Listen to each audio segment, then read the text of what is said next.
Lucas, ¿cómo estás? Hola, Aarón, ¿cómo andás? Muy bien, pues aquí pensando en qué hacer en esta pandemia. Por lo pronto hay que hacer vivos de Instagram, aparentemente es lo que funciona en esta época. Creo que va muy bien y queremos tener esta charla contigo para mirar qué está sucediendo en este mundo que vemos que cada vez está más difícil, más caótico. Sí, efectivamente. Ahí estaba saludando Mari, hola Mari y todos los que se van conectando. Bueno, gracias primero a vos particularmente, a todo el equipo de Papiro por organizar este encuentro. Y lo cierto es que podemos compartir alguna experiencia, algunas miradas, algunas percepciones sobre lo que está pasando, pero en esta situación, al igual que el resto de los demás, yo también soy uno de los tantos que está encerrado en su casa y desde ese pequeñito lugar en el mundo uno intenta contemplar y encontrar verdad en medio de todo eso, en medio de la sobrecarga informativa. Creo que en ese sentido ninguno de nosotros se puede sentir en una posición de superado o de que la tiene resuelta. Creo que es una situación nueva y diferente para todos y que conviene tratarla con esa humildad también de saber que no la tenemos del todo resuelta. Eso es muy interesante porque el ser humano quiere tener siempre todo en la mano, tener el guión muy bien hecho y saber cuál es el paso siguiente.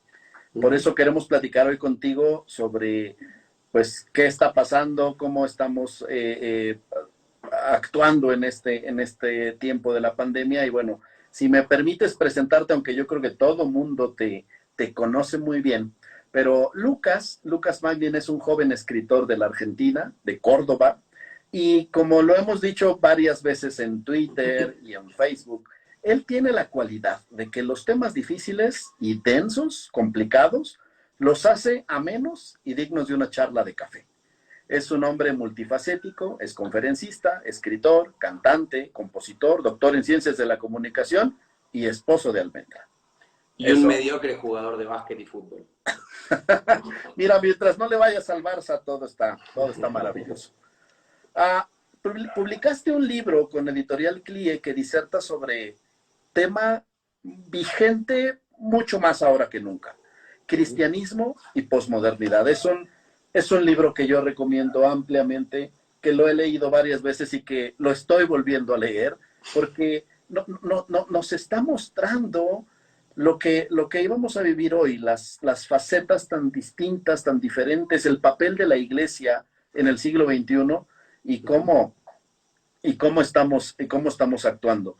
Son 24 ensayos sobre la iglesia, su relevancia en la cultura posmoderna del día de hoy, nuestras formas, nuestras benditas y difíciles formas que muchas congregaciones siguen y que confunden también a menudo, elevándolas a doctrina y a dogmas escritos con el dedo divino. Hay una frase con la que inicias el primer ensayo de Michel de Montaigne: nuestro mundo acaba de encontrar otro. Uh -huh. ¿Crees que el tiempo de ruptura y el cambio del siglo XVI, de ese siglo que vivió tantas transformaciones, sea la misma sensación y sea como el mundo del siglo XXI en donde nosotros estamos enfrentando escenarios inéditos?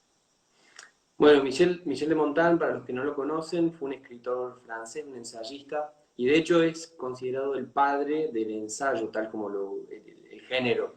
Así que me gustó poder empezar un libro de 24 ensayos citando y recuperando al creador del género, ¿no? Michel de Montaigne escribe esto a fines del siglo XVI, 1580, si no recuerdo mal. Y al escribir esto, él está en algún punto intentando comunicar la inmensa transición y el vuelco gigantesco que implicó en el tiempo de una o dos generaciones, un cambio estructural. Ahí está saludando Seba. Hola Seba, ¿cómo andas? Eh, un cambio estructural de la forma en la que se pensaba el mundo. ¿Sí? O sea, estamos hablando de algo muy inmenso. ¿Sí? Es la época del descubrimiento de América y que de pronto el mundo no es lo que parece. Es la época en la que Galileo y Copérnico cambian la forma de explicar lo que pasa en el cielo y de pronto el universo no es lo que Literal parecía. cambia la concepción del mundo, de cómo se Cambia la miraba antes. concepción del mundo, del universo, cambia la concepción de cómo funciona la política, la economía. Recordemos, seguramente lo estudiamos en la escuela en algún momento, el funcionamiento de un sistema feudal, donde estaban los señores y los vasallos. Cambia el funcionamiento, y esto es clave también, de la forma de entender el mundo para los europeos en cuanto a la cuestión religiosa. Se suele hablar de que con la llegada del siglo XV-XVI fue terminando la época de la cristiandad. Con el nombre de cristiandad nos referimos a una época de la historia, la Edad Media, en la cual ser cristiano es igual a ser ciudadano, y ser ciudadano implica ser cristiano, ¿sí? Lutero crece en ese contexto, por ejemplo, y nunca se terminó del todo de escapar de esa noción de cristiandad. En el fondo de su mente siempre está presente, porque era un cambio tan grande, y yo en el libro comparo un poquito el nivel de ese cambio con los cambios que estamos experimentando en esta época, ¿sí? Para la gente del siglo XVI, pensar en que de pronto vivir en Europa y no ser cristiano, como, ¿de qué me estás hablando si somos todos cristianos? Era algo prácticamente impensable. Son los famosos paradigmas que siempre han existido, ¿no? Y que Claro, es muy difícil sacarte de ellos. claro, y por eso también se dice que un paradigma siempre se critica desde adentro del paradigma. Porque es muy fácil decir a Lutero, desde ahora, Lutero, estabas equivocadísimo en tu forma de pensar el Estado. Pero Lutero no lo puede pensar de otra forma, es impensable para él, ¿sí? Desde la propia conciencia histórica es imposible salirse, y por eso es importantísimo entender la historia, porque también nos entendemos a nosotros mismos. En este contexto en el que nosotros estamos, ¿cuántas serán las cosas entre las que podemos ver y las que no podemos ver, por ejemplo? Porque están dentro de las anteojeras que tenemos puestas, que nos impiden como captar la riqueza de otros paisajes, de otras formas de entender el mundo. Lo que creo que está pasando se parece bastante, lo que viene pasando desde hace 50 años, se parece bastante al nivel de cambio paradigmático que representó el fin de la Edad Media y el comienzo de la Edad Moderna, siglos XV, XVI, por ahí. Es tan grande lo que estamos viviendo, y un poco como en la época de la cristiandad, nos sentimos así, como, ¿cómo puede ser que esto, que era no solamente lo normal, sino lo bueno, lo necesario, lo justo, lo ético, cómo puede ser que se esté terminando? ¿Sí? Un poco así nos sentimos nosotros también, sea que seamos creyentes o no seamos creyentes, un poco nos sentimos así, ¿no? Como, ¿cómo es posible que de pronto alguien esté cuestionando tal tema ético? ¿Cómo puede ser que alguien se esté preguntando si esto es bueno o esto es malo? ¿Sí? Como ese tipo de cosas, así como el fin de la cristiandad era impensable para alguien del siglo XVI, para nosotros un poco es impensable todavía. Y lo cierto es que quizás tenemos la idea de que la historia es como bueno, hasta, no sé, 1492 vamos con la Edad Media, ahí se termina y empieza algo nuevo, que llega hasta la, no sé, la caída de las Torres Gemelas, y ahí empieza la posmodernidad. Y la verdad es que no es así. La historia es un continuum. La historia es algo que no tiene esos límites o esas barreras. Esas barreras las ponemos nosotros para intentar entender un poco mejor los periodos, los procesos, pero la historia es un continuo. Entonces lo cierto es que, si bien estamos en una época que se suele llamar posmoderna, eso convive al mismo tiempo con un montón de factores modernos, como es lógico, factores que están todavía latentes, como en una especie de sustrato moderno de la época posmoderna, pero incluso conviven en medio de todo esto un montón de factores premodernos, ¿sí? De una época incluso precientífica. Si uno se pone a ver el mercado religioso latinoamericano, está lleno de elementos premodernos, por ejemplo, ¿sí? Al mismo tiempo que está matizado con un montón de formas de comercialización de lo religioso que son bien posmodernas, ¿sí? Bien de sociedad de consumo, pero un montón de representaciones sobre qué es lo espiritual, qué es lo trascendente, que son totalmente premodernas, previas a cualquier método científico, previas a cualquier elaboración acerca de la racionalidad, y todo eso convive, ¿sí? Nosotros somos como híbridos culturales, eso lo trabaja mucho la teoría postcolonial. Nadie pertenece concretamente a algo, somos todos híbridos, una mezcla de culturas, de tiempos, de procesos, de influencias. Entre medio de todo eso estamos nosotros como personas y también como sociedades y como comunidades cristianas. Hay un tema que a mí me parece muy interesante. No quiero parecer una persona tragona o golosa o que me guste mucho la comida, pero el ejemplo viene muy bien. Siempre aquí en México hemos conocido los famosos tacos al pastor. Y la primera vez que yo voy al Medio Oriente, y empiezo a ver esas piras de la gran carne que está sobre algo que gira, a mí se me iluminaron los ojos. Y dije, tacos al pastor en Jerusalén, qué increíble. Porque esa es mi cosmovisión gastronómica. Y me doy cuenta que somos nosotros los que copiamos el famoso kebab y ahora lo trasladamos a México, y eso sí, en algunos lugares se les llama como tacos orientales. Pero Orientacos. sí, pero no pensamos que nosotros los mexicanos decimos esto es algo normal de aquí. Claro, le dimos un giro, pero es algo que copiamos de otro lado. Eso mismo sucede con muchas cosas en la vida religiosa. Creemos que somos originales cuando somos una copia de una copia, de una copia, de Y una copia. eso, por eso para mí, yo soy muy pesado con el tema de la historia, soy muy pesado. Porque lo cierto es que si uno entiende la historia, se evita tantos garrones.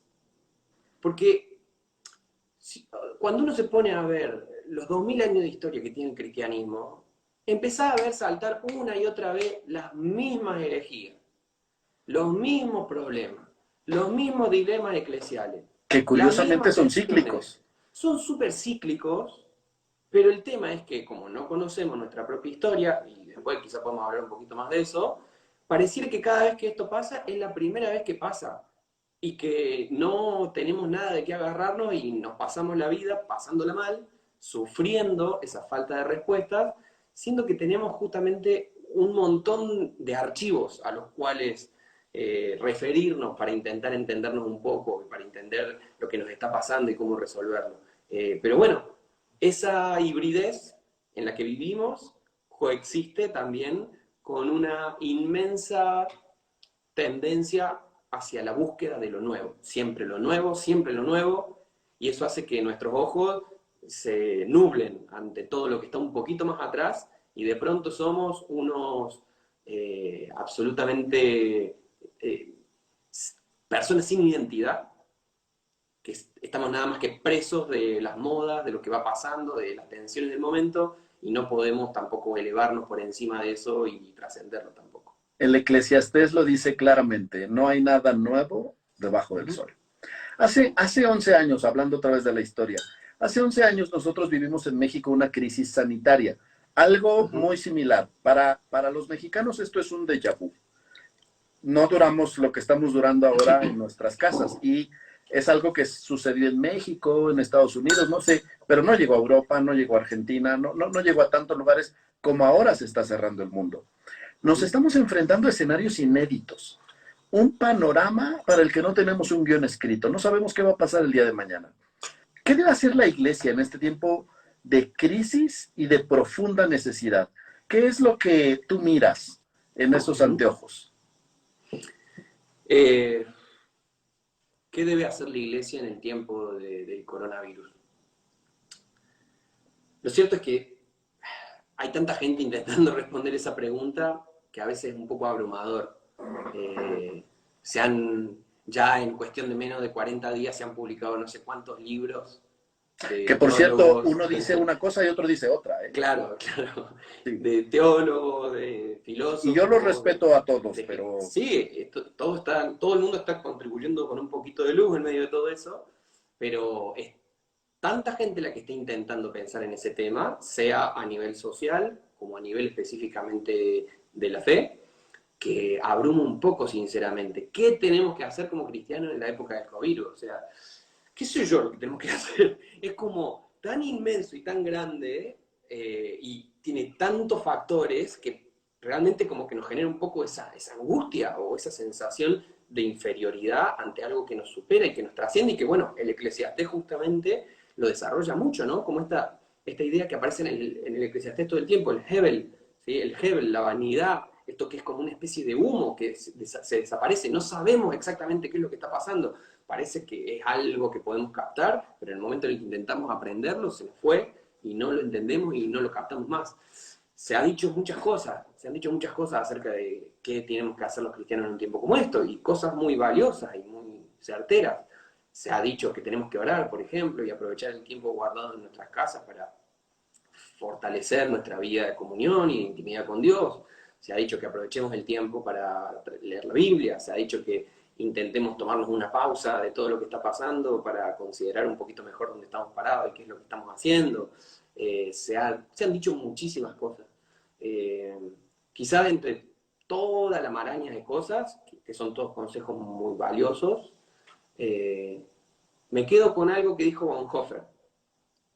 Que Bonhoeffer, bueno, está muerto desde hace muchísimo tiempo. Y vaya lo que él vivió en su época, y se enfrentó también a la potencia, al poder en su época. Justamente, para mí me parece un tipo totalmente apreciable. Hace 75 años que está muerto Bonhoeffer, pero no puede ser tan actual muchas de sus ideas, sobre todo para los que andan por ahí tomando nota, recomiendo leer La Ética. La Ética de Bonhoeffer es un texto crucial para entender el estado del mundo que Bonhoeffer desde la cárcel entendió antes de que pasara. Y en La Ética hay un pasaje, y después también lo trabaja en un libro que se llama Creer y Vivir, en la cual dice, la verdad es que deberíamos ser bastante más cuidadosos de cómo usamos el nombre de Dios. ¿Sí? Está en el Éxodo aparece bastante frecuentemente esta cuestión de, ojo con el uso del nombre de Dios, no uses el nombre de Dios en vano, ¿sí? Y inmediatamente estamos usando el nombre de Dios para todo, para explicar lo que va pasando. Hay uno de los capítulos de mi libro donde justamente hablo de eso con el título de El artilugio Dios, ¿sí? Cuando no sé cómo salirme con la mía, digo, bueno, Dios lo dice. Cuando no sé cómo demostrar que yo tengo razón y que los demás no, bueno, Dios hizo tal cosa, Dios me mostró tal cosa. El artilugio Dios es un artilugio muy poderoso para las personas que tenemos fe, porque cuando se nos dice Dios tal cosa, los que tenemos fe es como, upa, esto es importante, ¿sí? Y le prestamos atención. Pero Bonhoeffer hace más hincapié en que deberíamos ser muchísimo más humildes e intentar no abusarnos de este artilugio y tener más cuidado y no de llamar a algo de lo que está pasando o quitarle valor a algo de lo que está pasando como si fuera como si fuera simplemente algo que podemos resolver invocando el nombre de Dios. Listo, ya no sé cómo salirme de esta situación, invoco el nombre de Dios y de pronto, ¡pumba!, se hace la luz. Se convierte eso en una palabra mágica. Se convierte en una palabra mágica, y acá volvemos a hablar justamente de las religiosidades premodernas que siguen apareciendo. Pero hay algo muy, muy clave en nuestra herencia de la Reforma Protestante y que tiene que ver con el hecho, hay una categoría que Lutero usaba mucho y que tenía que ver con que Dios a la vez se muestra y se esconde. Nosotros tenemos muy la idea de que Dios se muestra y de que Dios nos está hablando, de que Dios nos está confesando, de que Dios nos está revelando, de que Dios está en la oración y en la Biblia nos está diciendo algo. Y decimos, la Biblia es la carta de amor que Dios me escribió a mí. Pero también si nos ponemos a leer Isaías, por ejemplo, vamos a descubrir que Isaías dice, vos sos el Dios que está en el medio de la oscuridad. ¿Sí? Hay algo en Dios que es impenetrable, que pertenece a su misterio. Y quizás entre toda la caterva de voces que andan dando vueltas sobre cómo deberíamos actuar los cristianos en medio del coronavirus, no digo que no sean válidas y que no sean reales, pero me parece que este consejo de Bonhoeffer estaría bueno que lo meditemos un poco, de tener un poco más de respeto hacia el nombre de Dios, hacia cómo lo utilizamos, y a acostumbrarnos un poquito más quizás a decir, la verdad, no sé. No sé muy bien qué tendríamos que hacer. No es pecado decir no sé. No sé. En el capítulo 1 hablas acerca de la iglesia y te voy a citar. Cuando no logramos la unidad con los que son diferentes, preferimos la uniformidad y llegamos a veces a imponer la unificación a la fuerza. Reprimimos las diferencias y señalamos como pecado los comportamientos que no se amoldan al modelo. Cuando somos todos iguales, al menos tenemos la impresión de que estamos viviendo en un mismo espíritu y un mismo sentir. ¿Crees tú que esta crisis nos ha obligado, lo que nos obligó a refugiarnos en casa, nos esté ayudando realmente a una unidad real en la iglesia? Eso sería paradójico, ¿no crees? Sí, creo que sería bastante paradójico que efectivamente pase eso, ¿no?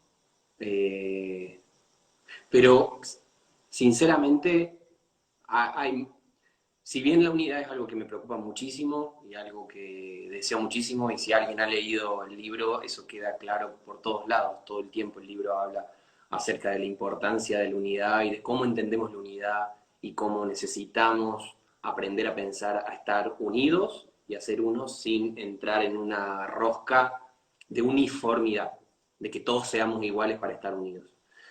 Creo que al menos algo positivo para rescatar en esta circunstancia tiene que ver con el hecho de que de pronto la gente, al menos por tener contactos cristianos de otra iglesia en su Facebook, ha empezado a ver cómo son los cultos de otras iglesias. Al menos en ese sentido, digamos que hay una pequeña contribución a la unidad, que de pronto la forma en la que nosotros hacemos las cosas, la forma correcta en la que nosotros hacemos las cosas, de pronto ya no es la única. Eso, como, al menos en ese sentido, me parece como algo positivo, me parece como algo destacable, digamos, que alguien me está metiendo la mano. Para apagar la luz. Se Digo, veía bien. digo, al menos en, la gente ahora empezó a ver que existen otros cristianos en el mundo que de pronto hacen las cosas de una forma un poco diferente. Cantan otras canciones, el tiempo que le dedican a la música y a la exposición de la palabra, quizás es diferente. Hay una riqueza en todo eso, creo que eso es valioso, digamos, y es una contribución a la unidad. Eso, ni hablar. No obstante, creo que también empiezan a mostrarse algunas fisuras latentes. Estoy trabajando en mi tesis de la maestría en teología y estoy estudiando particularmente a Lutero, así que bueno, hablo de Lutero mucho últimamente. Y concretamente, algo que me llamó la atención de toda esta situación, y lo trabajo un poquito en la tesis, es que, no sé si conoces la historia del emperador desnudo. Sí, pero vale la pena que la refresques para los que no. Bueno, es una historia, como una especie de fábula, que cuenta de que había un emperador bueno, que estaba desnudo y como la gente le tenía tanto respeto y no lo podía ver y qué sé yo, entonces todo el mundo hacía como si estuviera vestido, ¿sí? Y había como toda una investidura en torno a su figura que hacía como que si todo el mundo se comportara como si estuviera vestido, pero en realidad el emperador estaba desnudo. Bueno, de ahí viene esa frase que quizás alguno escuchó alguna vez, el emperador está desnudo. Creo que lo que este traspaso de lo físico a lo virtual ha mostrado en algún sentido es que el emperador está desnudo, ¿sí? Y que buena parte de nuestras fortalezas como iglesia evangélica latinoamericana no son tales quizás. Y que de pronto se empiezan a resquebrajar muchas de las cosas en las cuales poníamos nuestra seguridad, poníamos nuestra fortaleza, y de pronto quizás es como, se ve que lo que nos mantiene unidos tiene que ver con la repetición, o lo que nos mantiene unidos tiene que ver con qué. ¿Qué es aquello que puede trascender la fe, desde la fe, el coronavirus? ¿Qué es lo que se mantiene en medio de toda esta situación? Citas a Montaigne y no sé lo que soy, pero sé de qué huyo. ¿Será que nuestra iglesia sigue sin saber quién es?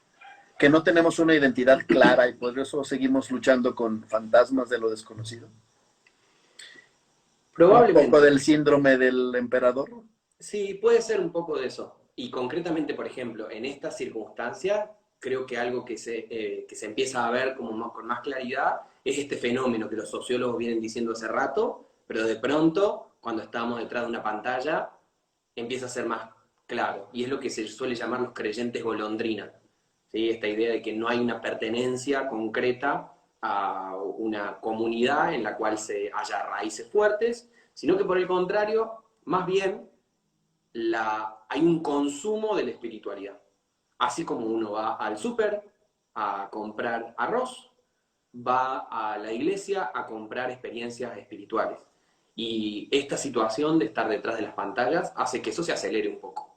Porque de pronto no hay ningún problema en que quizá esta semana, consumo culto de esta iglesia y la semana que viene consumo culto de la otra.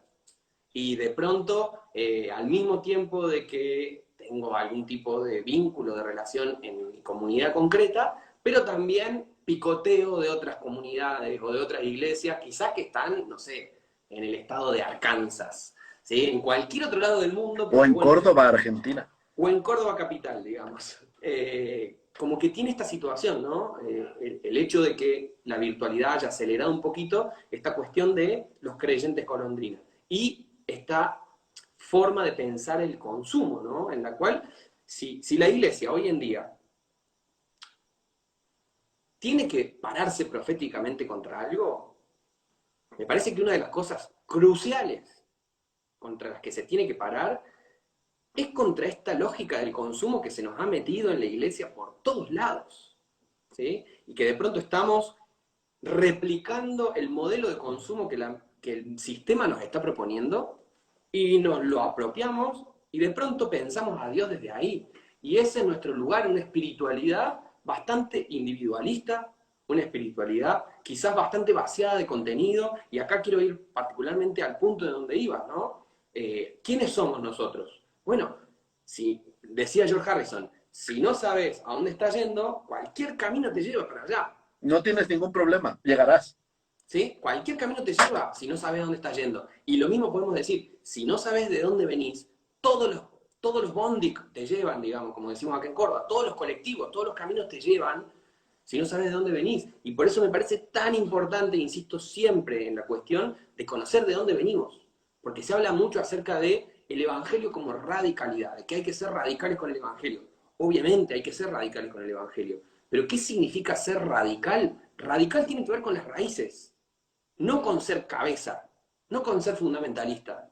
Radical tiene que ver con hundirse la vida en las raíces de la fe que tenemos, ¿sí? Conectar con nuestra propia herencia, seamos protestantes, por ejemplo, y volver mucho más atrás, y volver al Nuevo Testamento, y volver a descubrir la riqueza de la iglesia primitiva y nuestra propia historia como creyentes. Si no tenemos raíces, todo viento de doctrina nos viene bien.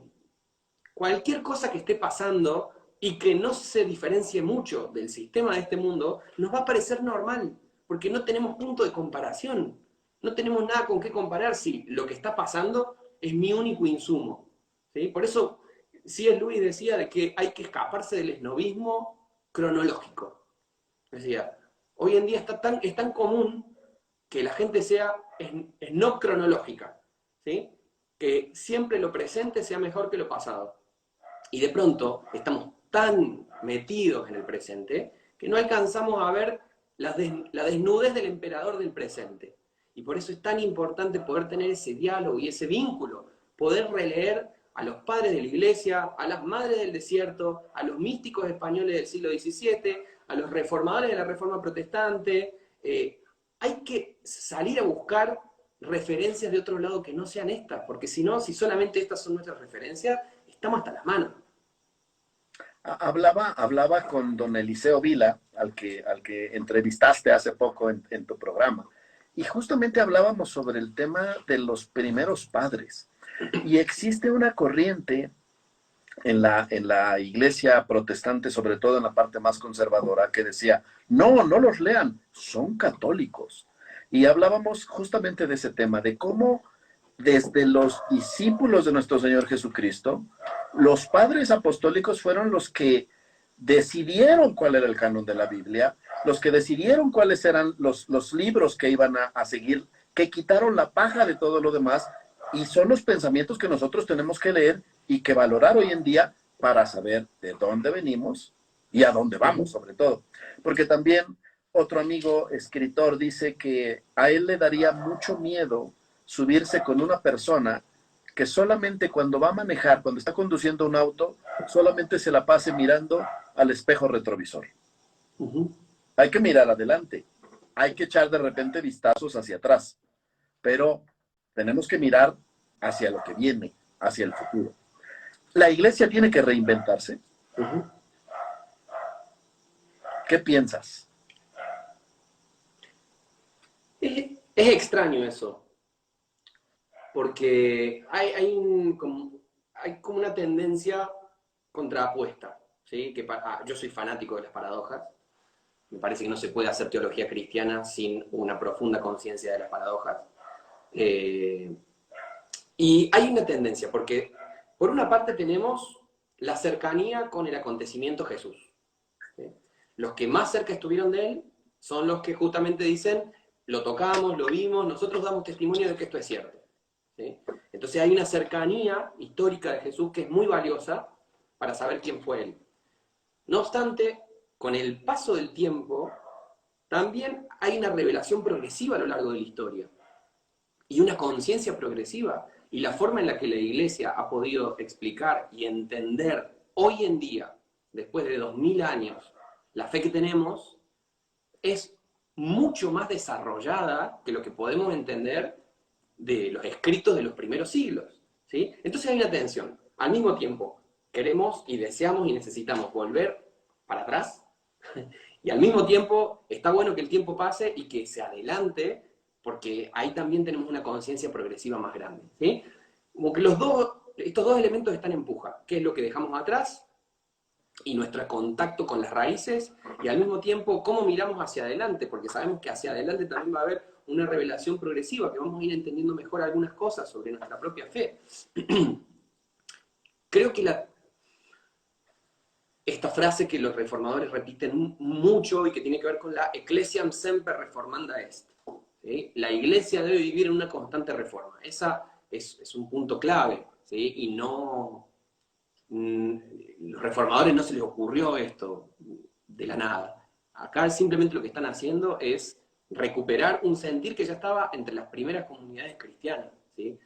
Si uno lee el Nuevo Testamento, nosotros leemos el Nuevo Testamento, pasamos páginas una detrás de la otra, pero en realidad entre cada una de esas cartas pasaron un montón de años y fueron escritas a diferentes comunidades, con diferentes En temas, diferentes contextos. en diferentes contextos. ¿Sí? Entonces, cuando nosotros vamos pasando y lo leemos así, no alcanzamos a entender, por ejemplo, la conciencia progresiva que hay incluso en el mismo Nuevo Testamento, entre las primeras cartas, por ejemplo, Primera de Tesalonicenses, ¿sí? La que se cree que fue el primer texto del Nuevo Testamento, hacia textos más tardíos, como por ejemplo Juan, o como por ejemplo Apocalipsis, ¿sí? Y ver cómo a lo largo de esas diferentes cartas y diferentes elementos del Nuevo Testamento hay luces mutuas que se van iluminando entre sí, ¿no?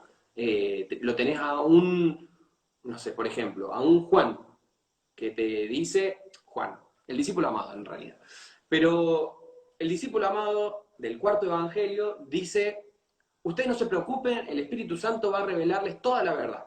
Todo lo que ustedes necesitan saber, no se preocupen ustedes, se los va a decir el Espíritu Santo. Eso lo escribe Juan, pero de pronto lo tenés no sé, pienso en las cartas a Timoteo. Y en las cartas a Timoteo, Pablo insiste una y otra vez en el hecho de que, no te confíes en el Espíritu Santo, volvete a la doctrina. ¿Sí? Y cómo estas cartas se van iluminando mutuamente y se van retroalimentando. Es ¿Sí? una retroalimentación, claro.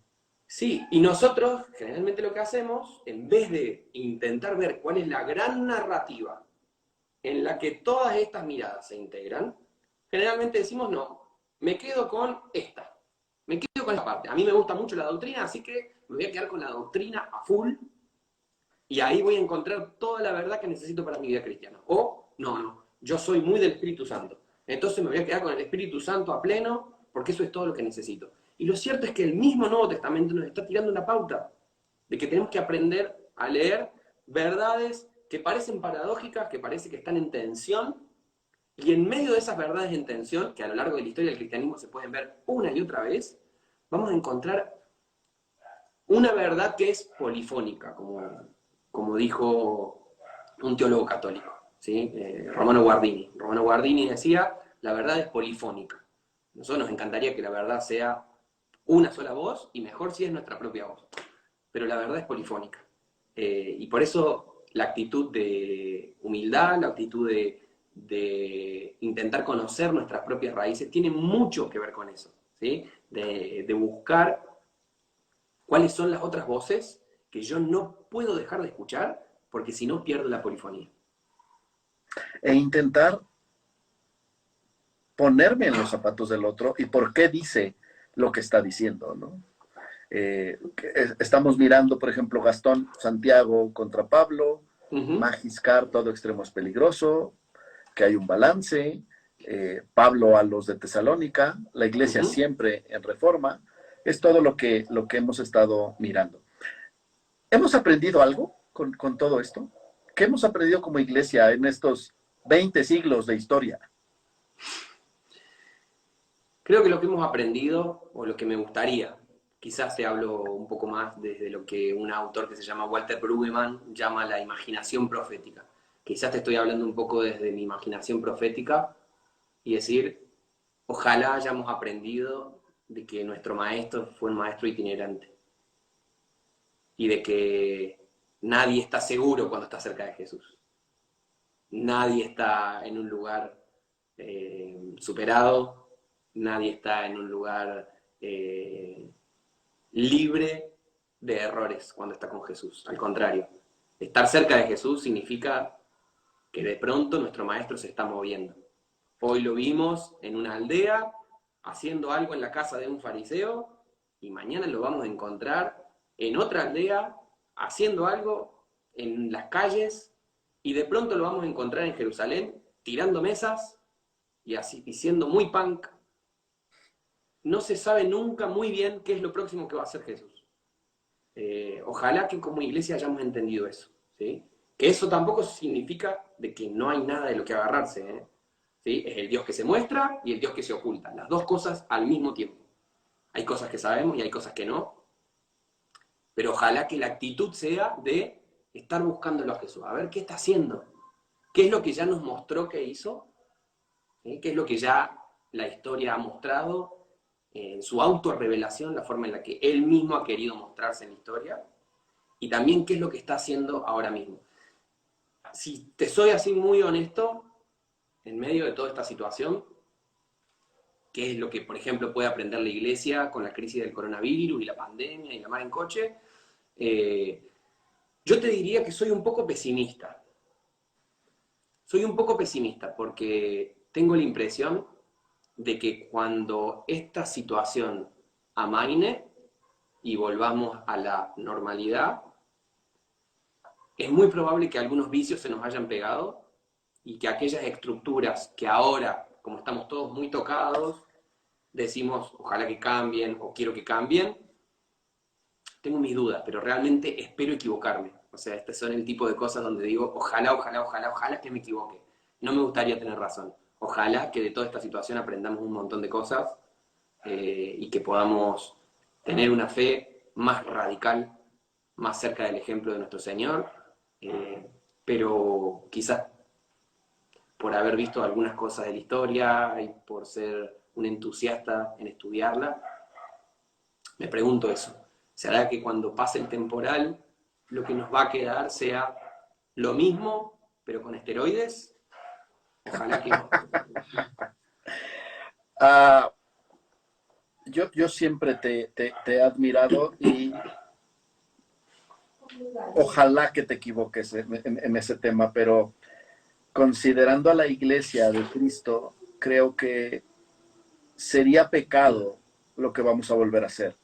Quedarnos exactamente igual y no aprender, no cambiar y no reformar lo que tenga que ser reformado. Cada quien desde su trinchera y cada quien en su iglesia y desde su ciudad tiene esa grande responsabilidad y esa grande bendición de regresar al ejemplo de Cristo y de ser la luz del mundo y de ser la sal de la tierra y de realmente llegar al necesitado y de realmente hacer lo que el Señor mismo nos mandó, ¿no? Estar en el lugar de la necesidad, estar en el lugar en donde se necesitaba que estuviera el misericordioso, el que podía tender la mano, el que podía hacer todas las cosas, ¿no? Sí, ojalá que sí. Walter Brueggemann, el que mencionaba hace un ratito, dice que lo primero que hay que hacer para poder elevar una imaginación profética, lo primero de lo primero de lo primero es la mea culpa. Y llorar, dice. No hay un acto más profundamente transformador que llorar. Porque cuando lloramos, cuando nos lamentamos, es donde empieza la capacidad de elevar una crítica. Cuando empezamos a llorar, cuando nos lamentamos por nuestra condición, ahí empieza la capacidad de volver a mirar la esperanza. Porque el peor enemigo de la esperanza no es la tristeza, el peor enemigo de la esperanza es el statu quo. Sí. El peor enemigo de la esperanza es que las cosas sigan como están. La esperanza es justamente el deseo de la constante reforma, ¿sí? Y hacia ahí creo que tenemos que apuntar. Ojalá que aprovechemos como creyentes un tiempo como este para quebrarnos, como dice ahí Lucas, ¿sí? El quebrantamiento, para rompernos. Y que a partir de ese llanto, quizás desde las cenizas surja un nuevo ave fénix de esperanza para las iglesias y para las sociedades. Nos quedan escasos 2 minutos en este escenario inédito de Instagram, que espero que haya sido muy bueno.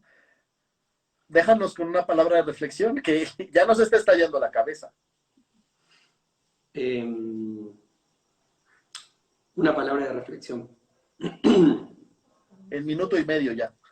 Un minuto y medio. Bueno, dice ahí, luna creciente, necesitamos llorar. Sí. Moria Kazan, una actriz argentina, decía, llorar que te hace bien. ¿Sí? Las palabras de Moria nunca fueron... Si querés llorar, llorá. Si querés llorar, llorá. Esas eran las palabras de Moria. Llorar que te hace bien era de tonto y retonto. A ver, una palabra de reflexión en una situación como esta.